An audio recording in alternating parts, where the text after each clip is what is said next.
Hi friends, welcome to our channel. ఈ మధ్యన మనం ఏ న్యూస్ పేపర్ చూసినా, ఏ న్యూస్ యాప్ చూసినా పదే పదే డిఎస్సి మాట. వేడుక ఏదైనా, అంశం ఏదైనా, సమీక్ష ఏదైనా పదే పదే అందులో చివరి ముక్కగానో ప్రధాన అంశంగానో ఏదైతేనేం డిఎస్సి గురించి ప్రతి వారము ప్రతిరోజు ఏదో ఒక న్యూస్ అయితే బయటికి వస్తూనే ఉంది. కూటమి ప్రభుత్వం ప్రతిష్టాత్మకంగా తీసుకున్న మొట్టమొదటి సంతకమైన డిఎస్సిని ఈ సంవత్సరం అంటే ఈ అకాడమిక్ ఇయర్లోపే కంప్లీట్ చేసి వచ్చే అకాడమిక్ ఇయర్లోగా కొత్త వారికి ఉద్యోగ నియామక పత్రాలు కూడా అందజేయాలని వాళ్ళ యొక్క ధ్యేయంగా పెట్టుకున్నారో ఏమో. ప్రతి ఒక్క దగ్గర కూడా ఇదే మాట కనబడుతుంది. సో డిఎస్సి జూన్కి కంప్లీట్ అవుతుందా అనేది మన దగ్గర ప్రశ్నార్థకంగా ఉన్నా కంప్లీట్ అవుతుంది అని ఒకవైపు మన మనసే గట్టిగా సమాధానం చెబుతోంది. మరి కంప్లీట్ అయిపోతే మనకి డేట్స్ సరిపోతాయా, లేకపోతే మనం ఎలా ప్లాన్ చేసుకోవాలి అనేది ఈ వీడియోలో పూర్తిగా చూడండి.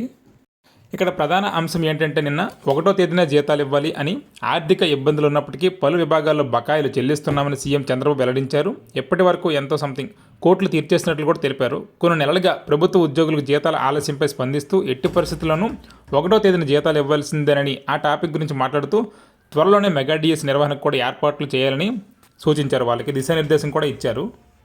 సో ఇక్కడ ఆర్థిక శాఖ క్లియరెన్స్ కూడా ఇచ్చేసింది కూడా ఆల్రెడీ. సో ఆర్థిక శాఖ సంబంధించిన సమీక్షలో ఇక్కడ డిఎస్సి గురించి కూడా ప్రస్తావించినట్లు ఈరోజు న్యూస్ అయితే వచ్చింది. అలాగే మనం 2 రోజుల క్రితం చూసుకుంటే 16,347 టీచర్ పోస్టులు సీఎం చంద్రబాబు కీలక ప్రకటన. రాష్ట్రంలో రాత్రికి రాత్రే అన్ని కార్యక్రమాలు జరిగిపోతాయని చెప్పట్లేదని ఇది ఇంతకు ముందు వచ్చిన న్యూస్. సో అక్కడ కూడా ఈ 16,347 పోస్టుల గురించి కీలకమైన ప్రకటన వచ్చింది. అలాగే ఈరోజు కూడా ఈ డిఎస్సి గురించి మార్చిలో మెగా డిఎస్సి నోటిఫికేషన్ ఉంటుందని, 16,000 ఇక్కడ సంథింగ్ నెంబర్ తప్పేశారు, 16,347 పోస్టుల భర్తీకి మార్చిలో మెగా డిఎస్సి నోటిఫికేషన్ విడుదల చేయనున్నట్లు పాఠశాల విద్యాశాఖ తెలిపింది. జూన్ నాటికి నియామక ప్రక్రియ పూర్తి చేస్తామని కూడా పేర్కొంది.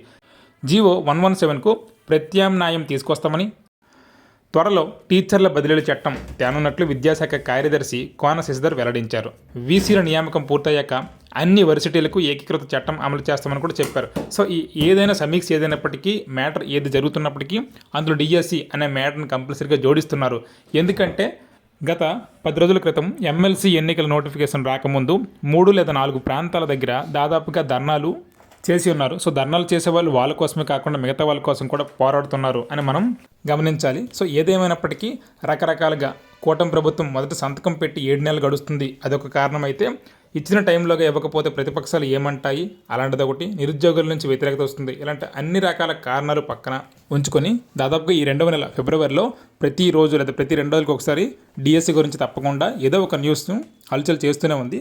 కాబట్టి దీని నుంచి మీరు గమనించాల్సింది ఏంటంటే, ఇప్పుడే నోటిఫికేషన్ వచ్చినట్లుగానే మనం కొద్దో గొప్ప ప్రిపేర్ అయ్యి ఉండాలి. ఎందుకంటే నోటిఫికేషన్ వచ్చిన తర్వాత వాళ్ళ సమయం ఇవ్వక అప్పుడు మనం ధర్నాలు చేసినా, మీకు ముందే సిలబస్ ఇచ్చాము, సిలబస్ ఇచ్చి దాదాపుగా 6-7 నెలలు అయిపోతుంది అని వాళ్ళు ఏమైనా అని దాదాపుగా వాళ్ళు అనుకున్నట్లుగా జూన్కే కంప్లీట్ చేయాలని వేగవంతం చేస్తే అప్పుడు చేతులు కాలేక ఆకులు పట్టుకుంటే మనకి ఏమాత్రం ఉపయోగం ఉండదు.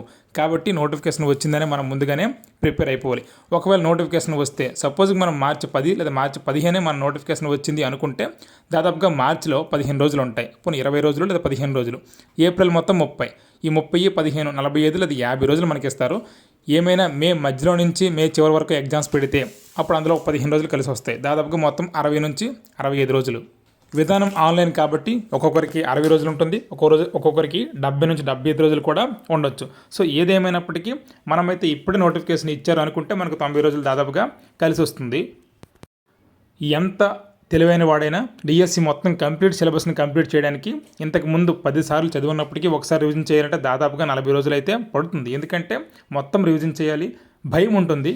ఎగ్జామ్కి మనం 100% ఇవ్వగలమా ఇవ్వలేదా, ఆ భయం అనేది మనల్ని మరలా రివిజన్ చేయిస్తుంది. కాబట్టి మనం ఇక్కడ ప్లాన్ ఏ, ప్లాన్ బి, అలాగా మనం ఒకవేళ నోటిఫికేషన్ ఇస్తే అలా రెడీగా ఉన్నామా, ఇవ్వకపోతే మనం ఇవ్వకపోయినా కూడా రెడీగా ఉండి ఇంకెంత బాగా ప్రిపేర్ అయ్యి రివిజన్ చేసి మనకంటూ ఒక పోస్ట్ని కొట్టగలము. ఇలాంటిదన్నీ కూడా మనం బేరీజ్ వేసుకోవాలి. ఎన్నో ఏళ్ళ దాదాపుగా 2018 డిఎస్సి తర్వాత 7 ఏళ్ల కళ. సో ఎన్నో ఏళ్ల కళని కలగానే ఉంచేస్తామా అంటే ఉంచేయడానికి అయితే పెద్దగా మనం కష్టపడక్కర్లేదు. ఈజీయే, బతికించిన దాని గురించి పట్టించుకోకపోయినా ఆ కళ కలగానే ఉండిపోతుంది. సో దాన్ని సాకారం చేసుకోవాలి అనుకుంటే మాత్రమే ఈ కళని సాధించుకోవడానికి కష్టపడాలి. ఆ కష్టం ఎలా ఉండాలి అంటే దాదాపుగా ఇప్పటి నుంచి నిన్ను నువ్వు మర్చిపోయి కంప్లీట్గా డిఎస్సిలో ఒక టీచర్ జాబ్ నాది అని అనుకునేటట్లుగా ప్రతి బుక్ని వీలైనంత వేగంగా రివిజన్ చేయాలి. మనకి టైం చాలదు, పిల్లలు ఉన్నారు, రకరకాల సాకులు చెప్పచ్చు. ఇదంతా సాకులు తరువాత అంటే ఓడిపోయిన తర్వాత చెప్పడానికి బాగుంటాయి తప్ప ప్రయత్నంలో సాకులు చూపించకూడదు. ఎందుకంటే ప్రయత్నం బలంగా ఉండాలి. ఎందుకంటే మన యొక్క కళ కాబట్టి ఆ కళ కోసం నువ్వు ఎంత కష్టపడుతున్నావు అనేది ఇక్కడ ఇంపార్టెంట్. సో కళని, ఆ ప్రయత్నాన్ని బేరీజ్ వేసుకొని మనమైతే సాకులన్నీ పక్కన పెట్టి ఈ 90 రోజులు దీని గురించే ఒక రాజు యుద్ధంలో కత్తిపెట్టినట్లే మనమైతే సాధించాలి. సో మీకు అందరికీ అర్థమైందే అనుకుంటా. ఇది నేటి డిఎస్సి విషయం. ఇలానే మరిన్ని డిఎస్సి వార్తలతో మీ ముందుకు వస్తా. Thank you. Please subscribe, like and share our channel. Thank you one and all.